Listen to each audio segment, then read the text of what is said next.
अस्सलाम वालेकुम व्यूअर्स। कल हमने पढ़ा था, कल मैंने आपको एक छोटा सा टॉपिक पढ़ाया था, उसमें मैंने आपको बताया था साइंस क्या होती है।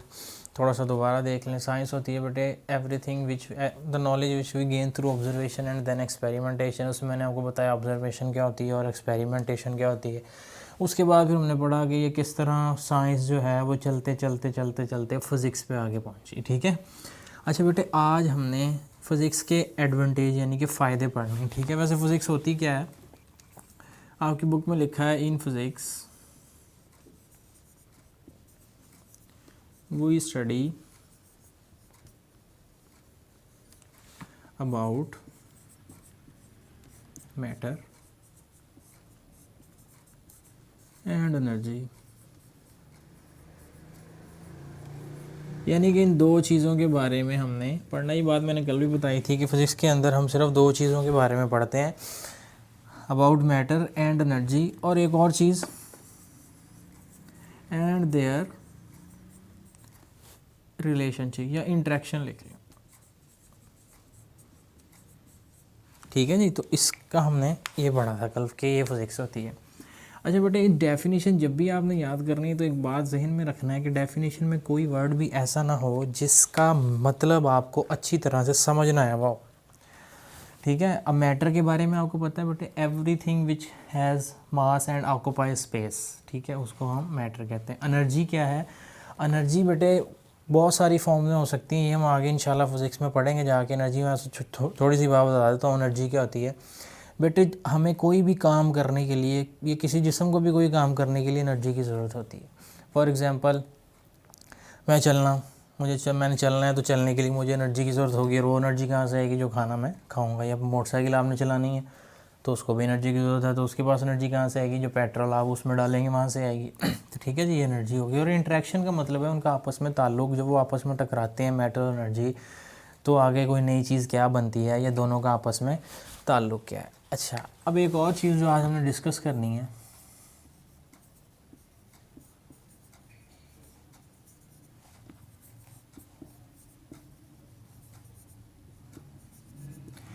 बेटे फ़िज़िक्स के बेबा फ़ायदे हैं, बहुत ज़्यादा इसके एडवांटेजेस हैं।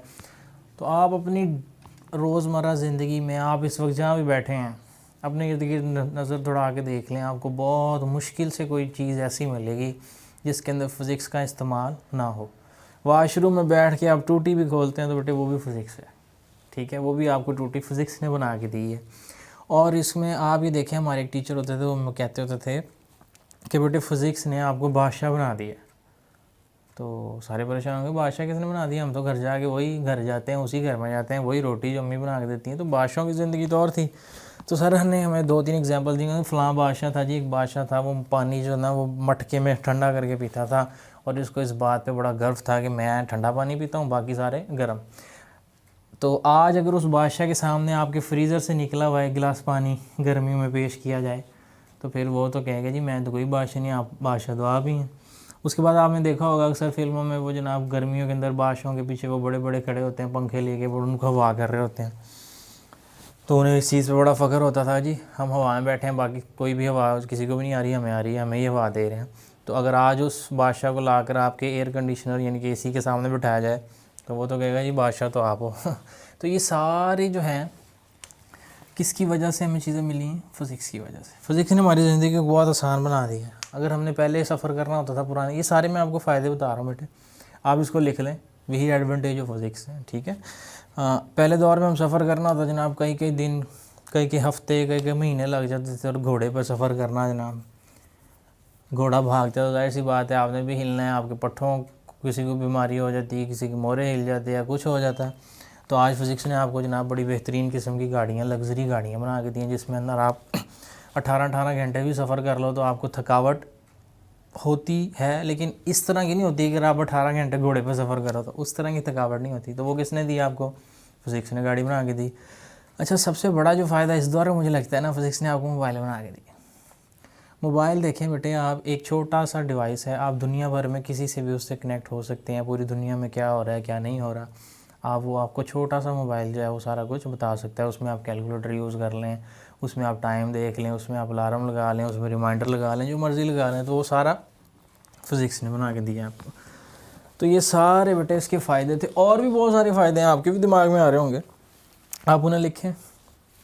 अगर आपसे कोई पूछे जी एडवांटेज ऑफ फिज़िक्स, तो आप उसको सारी बातें बताएं। ये हमें, ये लाइट चल रही है, ये फिज़िक्स, पंखा फिज़िक्स के असूलों पे बना है। यहाँ तक कि मैं तो ये कहता हूँ कि जो लोग बायो पढ़ते हैं, जो हम बायो पढ़ते हैं, वो भी अगर फिज़िक्स ना होती तो वो बायो भी नहीं पढ़ सकते थे। कैसे? आप ये देखें कि एक डॉक्टर है, वो ऑपरेशन करता है। अब ऑपरेशन करने के लिए जो उसे औज़ार मिलते हैं, उसके औज़ार ही है, जो भी उसको चीज़ें चाहिए होती हैं, मसलन फॉर एग्ज़ाम्पल सबसे पहले सेल एक छोटा सा हमें पता है, बायो में आपने पढ़ा होगा सेल, यूनिट ऑफ लाइफ। इस सेल को सबसे पहले एक साइंसदान था, उसने देखा, उसने किस चीज़ से देखा था इसको? उसने माइक्रोस्कोप बनाई थी पहले, और माइक्रोस्कोप फिज़िक्स। तो फिज़िक्स ने माइक्रोस्कोप बना के दिया, तो आपने सेल देखा, फिर उसको खोला, फिर पता चला सेल के अंदर क्या क्या है। वो सारी चीज़ किससे खोली? माइक्रोस्कोप से। और माइक्रोस्कोप कहाँ से आई? फिज़िक्स ने बनाया। डॉक्टर के पास जाते हैं, आपको वो चेक करता है, स्टेथोस्कोप लगाता है आपकी हार्ट बीट सुनने के लिए, वो किसने दिया? फिज़िक्स ने दिया। तो हम अपने इर्द गिर्द जहाँ मर्जी देख लें, हमें हर जगह फ़िज़िक्स ही फ़िज़िक्स मिलेगी। बट ज़रूरी नहीं है जो बातें मैंने आपको बताई हैं सारी की सारी बुक्स में लिखी हों, या बुक में सारी की सारी लिखी हों, या जो मैंने बातें बताई हैं ये बुक में सारा का सारा वही लिखा हो, तो ये भी नहीं हो सकता। बुक में अपने पास से भी उन्होंने कुछ लिखा हो सकता है। मैं ये कहूँगा कि आप ना मेरा ना बुक का, आपके पास जितना जो भी अपने ज़हन में खुद आ रहा है आप उसे लिखें, इस फिज़िक्स के फ़ायदे हो जाएंगे। ठीक है बच्चे? अच्छा, उसके बाद हम आज छोटा सा एक टॉपिक और डिस्कस करेंगे। ये तो बस ये पेपर पॉइंट ऑफ व्यू से भी बेटे इतना इंपॉर्टेंट नहीं है, एडवांटेज ऑफ फिज़िक्स। अच्छा, उसके बाद एक बात रह गई, मैं अक्सर भूल जाता हूँ ये बात, डिसएडवांटेज ऑफ फिज़िक्स।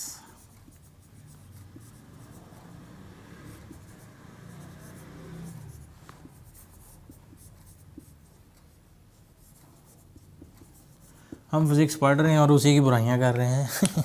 चलें खैर थोड़ी सी कर लेते हैं, क्योंकि बहुत सारी अच्छाइयाँ भी तो बयान की हैं ना। डिसएडवांटेज क्या है बेटे? आप एडवांटेज देख रहे हैं कि फ़िज़िक्स ने आपको गाड़ी बना के दी, आप बड़ा बेहतरीन सफ़र कर रहे हैं, उसमें बैठ रहे हैं जनाब, जा ही रहे हैं। अगर आपको घोड़े पे सफ़र करना हो तो बड़ी खजालत वाली बात है ना, आप जो मिट्टी धूल सारा मुंह के अंदर ऊपर, लेकिन गाड़ी में बैठ के आप चले जाते हैं। लेकिन वो गाड़ी जो है उससे निकलने वाला धुआं आपके माहौल को ख़राब कर रहा है, ये फ़िज़िक्स का नुकसान हो गया।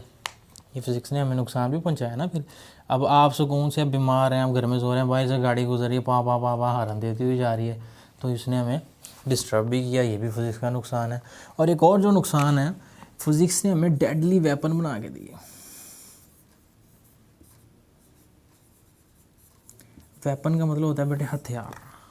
जो पिस्टल होती है ना, किस लिए इस्तेमाल होती है? हिफाजत के लिए। जब आप अपनी हिफाजत कर रहे होते हैं तो भी आप किसी और को, अगर पिस्टल्स का तो काम ही ये किसी और को मारना, ठीक है, तो वो अगर फिज़िक्स ना बनाती तो फ़ायदेमंद था, लेकिन उन्होंने बनाया किसी और पॉइंट ऑफ व्यू से था। लेकिन आज दुनिया में बहुत हिस्सों में पता नहीं किस किस पॉइंट ऑफ व्यू से इस्तेमाल हो रहा है। और उसके बाद एटम बम,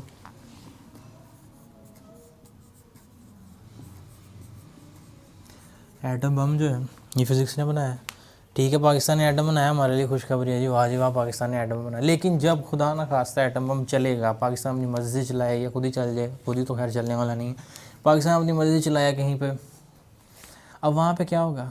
वहाँ पे लोग तो मरेंगे ना। बेशक मुसलमान ना हो, पाकिस्तानी ना हो, जो भी होगा, लेकिन वो लोग तो मरेंगे। इसलिए फिज़िक्स ने ये भी लोगों का नुकसान किया है कि हमें डेडली वेपन्स बना के दिए। बस इतने से ही नुकसान हमने इसके पढ़ने हैं, क्योंकि जाहिर सी बात है हम फिज़िक्स को डिस्कस कर रहे हैं और उसकी बुराइयां करें, अच्छा ना लगता ना। अच्छा, उसके बाद बेटे आज हमने आगे नेक्स्ट अपना टॉपिक पढ़ना है, ब्रांचेस ऑफ फिज़िक्स।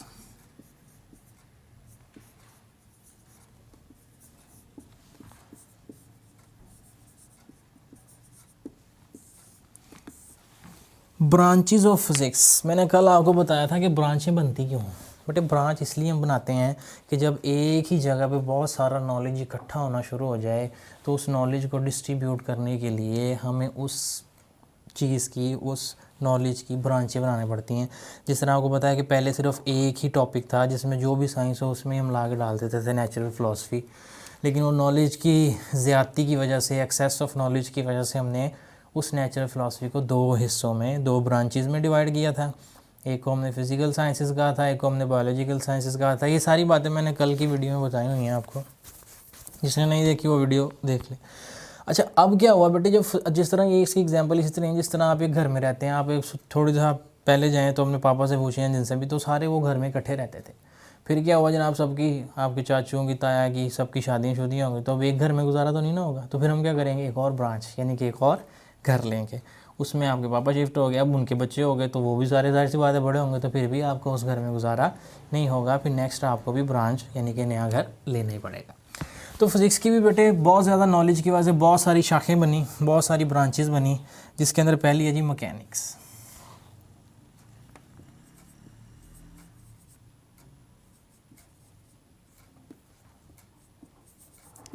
मैकेनिक्स में हम क्या पढ़ते हैं बेटे, ये याद करने के लिए ना थोड़ा सा, अभी फ़िज़िक्स का हम इंट्रोडक्शन ले रहे हैं, तो शुरू में ना हो सकता है आपको थोड़ी बहुत बातें याद करनी पड़े। जैसे ही सेकंड चैप्टर स्टार्ट होगा ना, मेरा आपसे इंशाल्लाह वादा है, आपको मैं कोई चीज़ याद करने के लिए नहीं दूँगा, आपको मैं समझाऊँगा जस्ट, फिर हम खुद लिखेंगे, जैसे आप कहेंगे वैसे लिख लेंगे, या जैसे बुक को तो फॉलो ही नहीं करेंगे। हाँ, अगर हमारी बात बुक से मिल रही है तो ठीक है, बुक को ले लेंगे, ठीक है, हम खुद से इंशाल्लाह फिज़िक्स को अपने दिमाग से टकरवाएंगे, देखेंगे क्या होता है।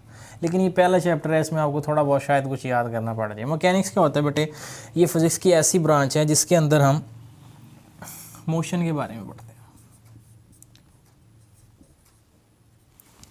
किसके बारे में पढ़ते हैं बेटे, मोशन के बारे में। अच्छा, मोशन के बारे में क्या पढ़ते हैं, मोशन के हम पढ़ते हैं कॉज, कि ये मोशन क्यों हो रही है। चलें खैर, अगर हो रही है, ये पढ़ लिया कॉज, तो फिर इसका इफेक्ट क्या होगा। ठीक है जी, तो यहाँ पे बुक की डेफिनेशन लिखी हुई है, mechanics it is the study of motion of object, it's cause and effect, यानी कि ये हरकत अगर कोई जिस्म कर रहा है तो क्यों कर रहा है, अच्छा चलो अब कर रहा है तो फिर क्या असर होगा उसका। ठीक है, जिस तरह आपको पता है आपकी तरफ कोई चीज़ फेंकी है तो फ़ौरन अपना मुँह पीछे कर लेते हैं, क्योंकि आपको पता होता है कि अगर ये लग गई तो काम ख़राब हो जाना। ठीक है जी, तो उस वक्त आप मैकेनिक्स को डील कर रहे होते हो। उसके बाद अगली इसकी ब्रांच है जी हीट। हीट बेटे आपको सबको पता है क्या है, ये एक फॉर्म ऑफ एनर्जी है। ठीक है जी, तो इसमें हम क्या पढ़ते हैं, ये यहाँ लिखा हुआ है, it deals with the nature of heat. Nature, heat की हम क्या पढ़ते हैं, नेचर। नेचर का मतलब बेटे खासियत, जिस तरह आप कहते हो यार इसकी ये नेचर वाइज ना ये झूठ बहुत बोलता है, या जनाब ये लंबा है, वो कुदरती तौर पे, तो उसमें देखेंगे कि हीट में कुदरती तौर पर कौन कौन सी चीज़ें नेचुरली पाई जाती हैं, उसकी नेचर के बारे में पढ़ेंगे। अच्छा, हीट कहाँ कहाँ से ट्रांसफ़र होती है, कहाँ कहाँ से ये गुजरती है, कहाँ कहाँ से ये नहीं गुजरती, उसको हम कहते हैं मोड ऑफ ट्रांसफ़र।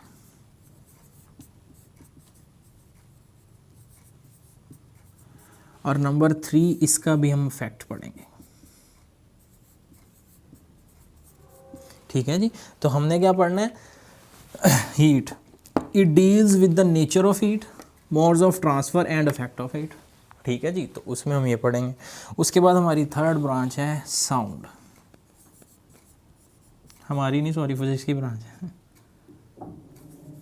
साउंड। बेटे साउंड भी हमें पता है एक एनर्जी ही है। ठीक है, ये हमेशा उस वक्त पैदा होता है जब कोई चीज़ वाइब्रेट करती है। ये बोर्ड मार्कर है, इसको वाइब्रेट करना शुरू कर दो तो साउंड पैदा हो जाएगा। हाँ, अगर यूँ वाइब्रेट करो तो साउंड नहीं पैदा हो रहा, क्यों, सिर्फ यूँ ही वाइब्रेट नहीं, यूँ भी बेटे पैदा हो रहा है, लेकिन वो साउंड बहुत कम है, हमें सुनाई नहीं दे रहा। अपने कान के पास इसको मूव करें तो शायद आपको सुनाई दे।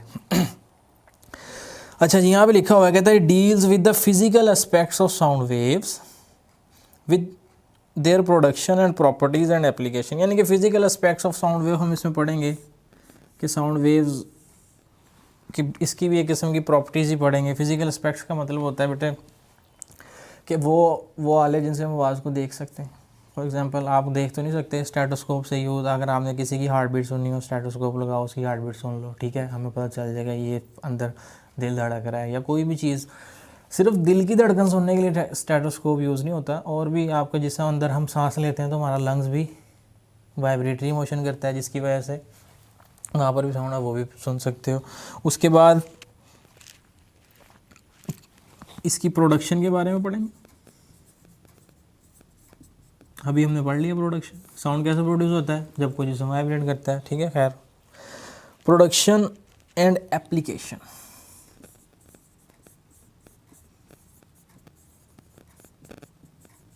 एप्लीकेशन क्या है बेटे, एप्लीकेशन मीन्स फ़ायदे, कि ये कहाँ कहाँ पर इस्तेमाल होता है साउंड। ठीक है बेटे, आपने एक वर्ड सुना होगा अल्ट्रासाउंड, सुना है अल्ट्रासाउंड वर्ड जी, मैं अल्ट्रासाउंड करवा के आया हूँ या वो अल्ट्रासाउंड करवाने जा रहा है। तो ये अल्ट्रासाउंड भी जो है वो application of branch of this branch of physics, वो भी इसी वर्ड से निकला हुआ अल्ट्रासाउंड। तो वो हम साउंड एनर्जी को ही इस्तेमाल करके अपना अल्ट्रासाउंड करवाते हैं, तो वो केस में आ जाएगी एप्लीकेशन में। और प्रोडक्शन की मैंने आपको बता दी है कि हम साउंड कैसे प्रोड्यूस करते हैं, ठीक है जी। उसके बाद बेटा नेक्स्ट ब्रांच है light. Light is energy, light भी एनर्जी है। यहाँ क्या लिखा है जी, कहते हैं the study of physical aspects of light, वही बात जो साउंड में थी। अच्छा जी, physical aspects of light, it's property, working and uses of optical instruments. Properties of light के बारे में पढ़ेंगे हम।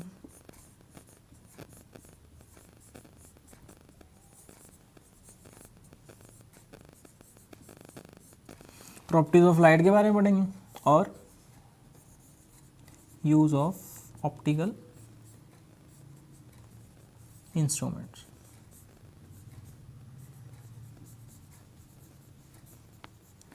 अच्छा बेटा, राइटिंग समझ ना आया तो मैं बोल बोल के लिखता हूँ, इसलिए ताकि आपको पता चलता रहे कि मैं क्या लिख रहा हूँ।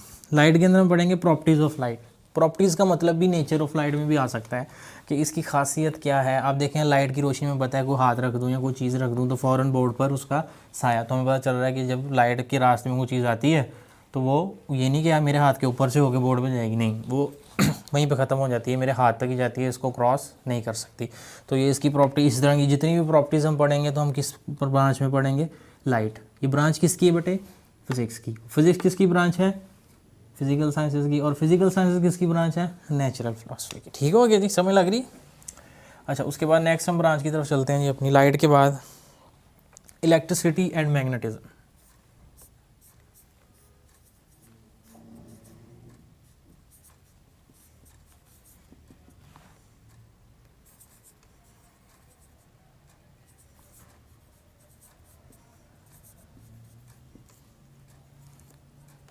बेटे नाम से पता चल रहा है इस ब्रांच के बारे में, इलेक्ट्रिसिटी एंड मैग्नेटिज्म।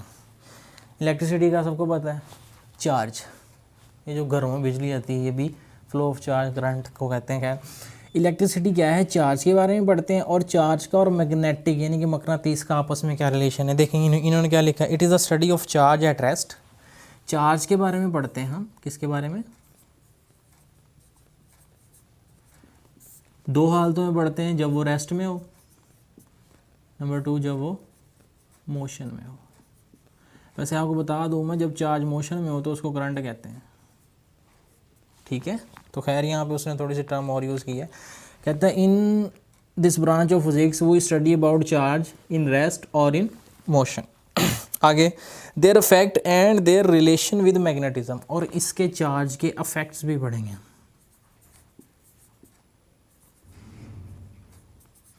और इसका रिलेशन पढ़ेंगे मैग्नेटिज्म के साथ।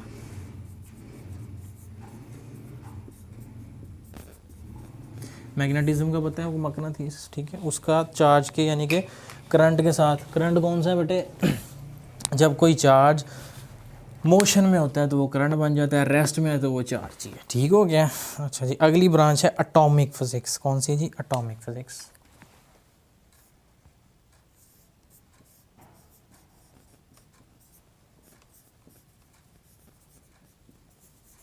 एटॉमिक फिजिक्स नाम से पता चल रहा है एटम, तो ठीक है, पढ़ते हैं जी क्या है।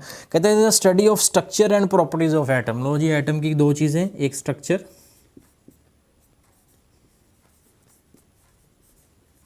दूसरा प्रॉपर्टीज। स्ट्रक्चर क्या होता है, स्ट्रक्चर होता है कि वो एटम है कैसा। हमें पता है ना एटम ऐसा है, देखें सेंटर में न्यूक्लियस है, न्यूक्लियस के अंदर प्रोटॉन है, न्यूट्रॉन है और इलेक्ट्रॉन जो है वो इर्द गिर्द, वो ये स्ट्रक्चर है। ये हम किस में पढ़ेंगे बेटे, एटॉमिक फिजिक्स में। और एटम की प्रॉपर्टीज़ यानी कि खासियत भी पढ़ेंगे कि एटम क्या क्या करता है, क्या क्या नहीं करता, ये करता है वो नहीं करता, जो भी एटम करेगा जो नहीं करेगा वो सारी उसकी प्रॉपर्टीज़ होंगी, उसको हम सारी एटॉमिक फिजिक्स में पढ़ेंगे। उसके बाद है बेटे न्यूक्लियर फिजिक्स। अच्छा सॉरी, इसकी रीडिंग नहीं की मैंने, एटॉमिक फिजिक्स की बुक पे लिखा है जी, it is the study of structure and properties of atom, में भी शायद कर दियो। चलें खैर, nuclear physics.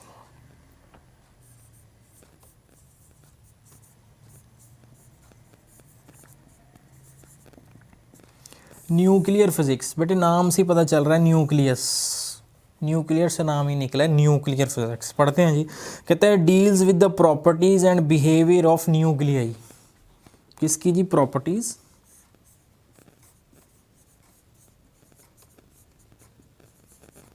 Behaviour.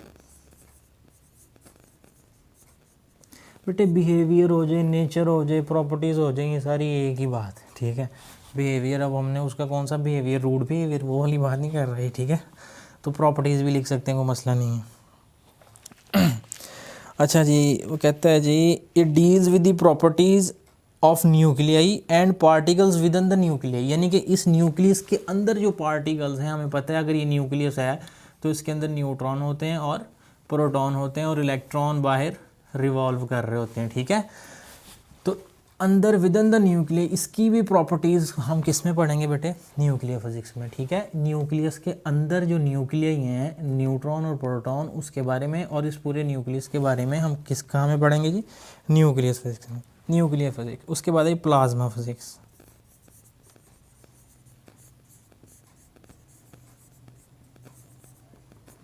Plasma physics, plasma क्या होता है? लो जी, सबसे पहले तो ये हम पढ़ते हैं प्लाज्मा। ऊपर आ गए बेटे, हमने पढ़ी है there are 3 states of matter, solid, liquid and gas. छोटे होते पढ़ते आ रहे हैं, मैंने भी यही पढ़ी कि भाई एक मादा की यानी कि मैटर की 3 हालतों में पाया जाता है, या वो सॉलिड स्टेट में पाया जाता है, या वो लिक्विड स्टेट में पाया जाता है, या वो गैसियस स्टेट में पाया जाता है। तो आप मुझे एक बात बताओ, आप कोई भी चीज़ देख लो, ये बोर्ड मार्कर किससे? मैटर। कौन सी हालत है जी इसकी? सॉलिड। अच्छा, अगर हम पानी ले लें, लिक्विड फॉर्म है, अगर हवा है तो ये गैसियस फॉर्म है। तो यहाँ से अब आप कोई भी चीज़ देख लें अपने इर्द गिर्द, तो आप दें यार ये इससे बनी है, ये सॉलिड है, ये लिक्विड, आप हर एक में फ़र्क महसूस कर सकते हैं। तो मैं आपसे एक सवाल पूछता हूँ, आप मुझे बताओ सूरज किस चीज़ का बना होगा? अगर सूरज सॉलिड से बना है तो इतनी हीट वहाँ होगी तो वो तो पिघल जाएगा सारा। अच्छा, अगर आप कहेंगे वो लिक्विड से बना हुआ है, तो हमें भी पता है जब पानी को या किसी भी लिक्विड को गर्म करें तो इवेपोरेट होना शुरू हो जाता है। तो अगर तो वो लिक्विड का होता तो वो इवेपोरेट हो जाता। खैर, लिक्विड का, गैस तो वैसे ही गर्म होने पे जनाब ऊपर उठना शुरू कर देती है, भागना शुरू कर देती है, तो उसने तो रुकना ही था। सूरज किस चीज़ से बना हुआ है बेटे? जब आप किसी मैटर को गर्म करते हैं, उसको हीट देते हैं, ये थोड़ी सी डिटेल में चला जाएगा, कोई नहीं, हम पढ़ लेते हैं। अगर आप सॉलिड को थोड़ी सी हीट देते हैं तो क्या होते हैं? उसके मॉलिक्यूल एक दूसरे से दूर होते हैं। जब एक दूसरे से दूर होते हैं, जैसे ही वो थोड़े थोड़े से दूर होते हैं तो वो लिक्विड फॉर्म में चला जाता है। जिस तरह आप इसकी एग्जांपल लें, बर्फ़, आइस, उसको आप थोड़ी सी हीट दें, वो फौरी तौर पर लिक्विड में आ जाएगी। अच्छा, फिर आप क्या करें? उसको लिक्विड को यानी कि उस पानी को उठाकर चूल्हे पर रख दें, आप और हीट दे रहे हैं, तो क्या होगा? वो जो लिक्विड होगा वो स्लोली गैसियस स्टेट में जाना शुरू कर देगा। ठीक हो गया? जब वो गैसियस स्टेट में चला गया, अच्छा, अब उसके आगे आप मेरे ख्याल से आपके पास कोई स्टेट नहीं होगी, लेकिन उसके बाद भी स्टेट है। आप उस गैसियस लेवल पे जो एटम एक दूसरे से दूर दूर होंगे, लेट्स सपोज ये गैस है, इसको अगर मैं हीट दूँ नीचे से बर्नर लगा के, तो ये मॉलिक्यूल्स जो हैं वो बहुत तेज़ी से मूव करना शुरू कर देंगे, इधर उधर इधर उधर, इधर टकरा, कभी इधर टकरा, कभी इधर, कभी इधर, कभी इधर। तो ये मॉलिक्यूल्स जो, ये एटम्स जो हैं बेटे, ये आपस में भी टकराएंगे। जब बहुत ज़ोर से 2 एटम्स आपस में टकराएंगे तो वो टूट जाएंगे मीन्स उसमें से या वो इलेक्ट्रॉन दे देंगे या ले लेंगे। इन शॉर्ट उस पर कोई चार्ज आ जाएगा। आपको पता है जब कोई एटम इलेक्ट्रॉन देता है तो उस पर पॉजिटिव चार्ज आ जाता है, जब वो इलेक्ट्रॉन लेता है तो उस पर नेगेटिव चार्ज, यानी कि ये सारे जो एटम्स हैं इन पर कोई ना कोई चार्ज आ जाएगा। या दूसरे लफ्ज़ों में मैं कहूँ कि ये आयन बन जाएगा। आयन क्या होता है बेटे? ऐसा एटम जिसके ऊपर कोई ना कोई चार्ज हो, पॉजिटिव हो या नेगेटिव हो, वो एक अलग वैसा है। हमें यहाँ पे पॉजिटिव या नेगेटिव कोई ना कोई चार्ज आ जाएगा, तो लिहाजा मैं कह सकता हूँ कि ये सारे एटम्स किस में चेंज हो जाएंगे? आयन्स में। तो this ionic state of matter is called plasma. लो बेटे, प्लाज्मा, इसको कहते हैं प्लाज्मा। समझ लगी? ये मैटर, इस आयोनिक स्टेट ऑफ मैटर को हम क्या कहते हैं? प्लाज्मा। तो उस प्लाज्मा के बारे में हम किस में पढ़ेंगे? प्लाज्मा फिजिक्स में पढ़ लेते हैं जी। It is a study of production, पैदा कैसे होता है, बता दिया कैसे पैदा होता है, ठीक है। किस प्रोडक्शन,